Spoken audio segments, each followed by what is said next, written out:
செங்கல்பட்டு மாவட்டம் குன்னத்தூரில் உள்ள ஏரியில் கிராம மக்களின் ஒப்புதல் பெறாமல் அதிகப்படியான மணல் அள்ளப்பட்டு வருவதற்கு எதிர்ப்பு தெரிவித்து அரசு நிகழ்ச்சிக்கு வந்த அமைச்சர் தாமு அன்பரசனை முற்றுகையிட்டு பொதுமக்கள் மனு அளித்தனர். மேலும் தொடர்ச்சியாக மணல் அள்ளினால் ஏரியின் அருகில் உள்ள சுமார் 100 ஏக்கர் விவசாய நிலம் சதுப்பு நிலமாக மாறிவிடும் என்றும் பொதுமக்கள் தெரிவித்தனர். மண்ணுக்கு அனுமதிக்க லட்டு கலெக்டர் அம்மா சொல்றாங்க சார்.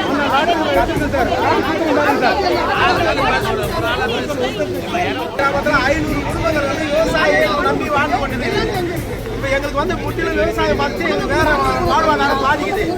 எங்களுக்கு மண் அள்ளி போயிட்டு மண் அடிக்கிறாங்க. நிலத்தடி நீரும் பாதிக்கப்படுது. எங்களுக்கு